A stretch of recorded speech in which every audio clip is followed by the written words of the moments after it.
नमस्कार। आज हरण की कहानी, जिसको हर्रे कहा जाता है, वैसे इसको हरितकी भी कहते हैं। सबसे बड़ी बात तो यह है कि अपने देश में वनौषधियों को भी देवी देवताओं के साथ जोड़ा गया। शक्ति के जिन 9 रूपों की पूजा नवरात्रियों में की जाती है, उसमें प्रथम पूजा, 9 दुर्गा में प्रथम पूजा शैलपुत्री की होती है। प्रथमम शैलपुत्री च द्वितीयम ब्रह्मचारिणी, ऐसे ये है। तो जो हरण है, हर्रे है, जिसको हरितकी कहते हैं, इसको शैलपुत्री शक्ति की वनस्पति माना गया है।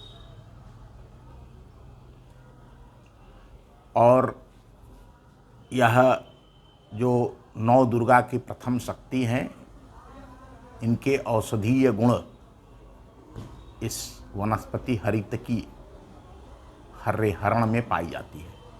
हरण का पेड़ भारत के अधिकांश प्रांतों में पाया जाता है। आमतौर पर इसका पेड़ 18 से 24 मीटर तक ऊंचा होता है। इसका तना मजबूत, लंबा, सीधा और छाल मटमैली होती है। इसके पत्ते 3 से 8 इंच तक लंबे और लगभग 2 इंच चौड़े होते हैं। मध्य प्रदेश, हिमाचल प्रदेश, उत्तरांचल, उत्तराखंड, उत्तर प्रदेश, उड़ीसा, बिहार और दक्षिण भारत में हरण बहुत पैदा होता है। वहीं असम में सबसे अधिक हरण के पेड़ हैं। उत्तराखंड में तो एक हैड़ा खान जंगल ही है, और जिसे बहुत सारे सिद्ध संतों की भूमि माना जाता है। एक हैड़ा खान बिहारी जी महाराज हुए,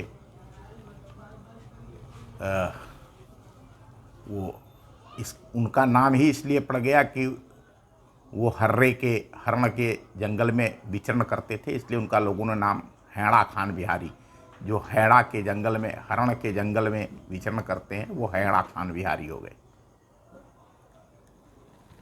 आयुर्वेद में हरण को हरितकी तथा अभया नामों से भी जाना जाता है। रोगों को दूर करने के कारण हरण को हरितकी कहा गया है। हरण का एक नाम प्रमथा भी है, प्रमथा।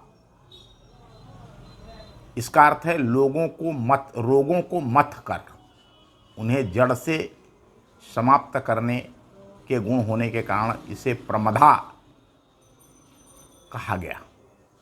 आयुर्वेद के अनुसार हरण में लवण रस को छोड़कर शेष सभी रस होते हैं। हरण संहिता में 7 प्रकार के बताए गए, परंतु आजकल बाजार में सिर्फ 3 प्रकार की हरण ही उपलब्ध है। बाल हरण, जिसे जवा हरण भी कहते हैं, दूसरी पीली हरण और तीसरी बड़ी हरण, इसे काबुली हरण भी कहते हैं। तीनों प्रकार की हरणों के गुण समान हैं। हरण का कच्चा और छोटा फल जब पेड़ से गिर जाता है तब उसे छोटी हरण कहा जाता है।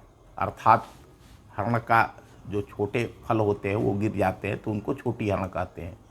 दवा के लिए प्रायः छोटी हरण के फल का छिलका ही उपयोग में लाया जाता है। हरण में मीठा, खट्टा, कड़वा, तीखा और कसैला, ये 5 रस होते हैं। हरण के सेवन से वात, पित्त, कफ, जो त्रिदोष है, इन त्रिदोषों के असंतुलन से जो रोग पैदा होते हैं, जो विकार हमारे शरीर में होते हैं, वह हरण से ठीक होते हैं। आँखों के लिए भी हरण बहुत गुणकारी है। सूजन, पेट के रोग, अर्श, बवासीर, सांस के रोग और खांसी में भी बहुत लाभप्रद होती है। हरण के सेवन से उच्च रक्तचाप, हाई ब्लड प्रेशर में बहुत लाभ होता है। हरण, बहेरा और आंवला, इसी को तीनों को कूट पीस करके जो औषधि बनाई जाती है उसे त्रिफला कहा जाता है, जिसका काफ़ी औषधि उपयोग है और आप जानते हैं कि त्रिफला विभिन्न बीमारियों में काम आती है। वो हरण बहेरा, हर्रे बहेरा आंवला, इन तीनों को मिला करके बनाई जाती है। हरण के संदर्भ में कहा जाता है यह कमजोर शरीर वाले, अवसादजनित मानसिक रोगों से ग्रस्त, लंबा उपवास कर रहे व्यक्ति और गर्भवती स्त्रियों के लिए हरण का प्रयोग निषिद्ध है। हरितकी हरण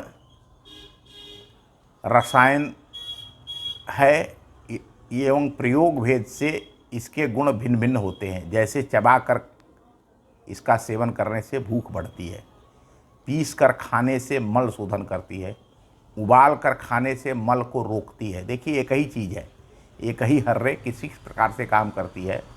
केवल अगर हम उसको चबा कर खाते हैं तो वो हमारी भूख बढ़ाएगी, उसको पीस कर खाते हैं तो हमारा पेट साफ, पेट में जितना भी मल जमा है उसको शोधन करती है, उसे निकाल देती है।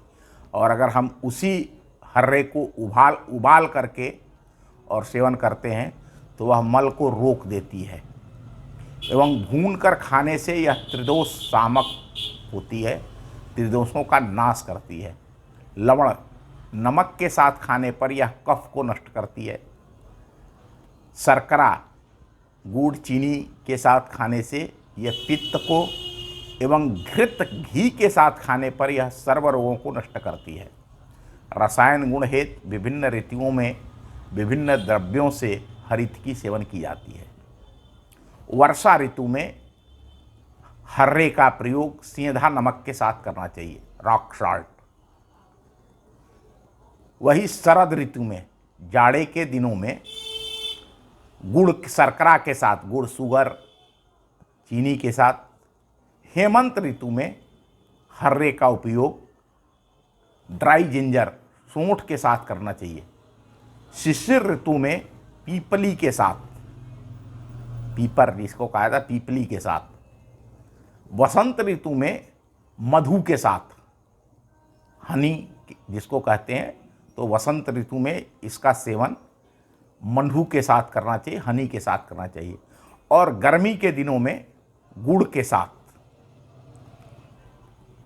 यस्य माता गृहे नास्ति तस्य माता हरितकी, कदाचित कुप्यते माता नोदरस्था हरितकी। अर्थात हरितकी, हरे, हरण मनुष्यों की माता के समान हित करने वाली है। माता तो कभी कभी कुपित भी हो जाती है, परंतु उदर में स्थित पेट में खाई हुई हरण कभी भी नुकसानदायक नहीं होती है। इस वनस्पति को माँ शैलपुत्री का प्रसाद मान करके खाना चाहिए। और अपने घर आंगन में इस पौधे को जरूर लगाएं। आपके पास जगह है तो अपने दरवाजे पर लगाएं, बाग में लगाएं। और जो भी इसका सेवन करना चाहते हैं उन्हें उचित चिकित्सक के मार्गदर्शन में इसका सेवन करना चाहिए, जो आपको आरोग्य प्रदान करेगी। धन्यवाद, नमस्कार।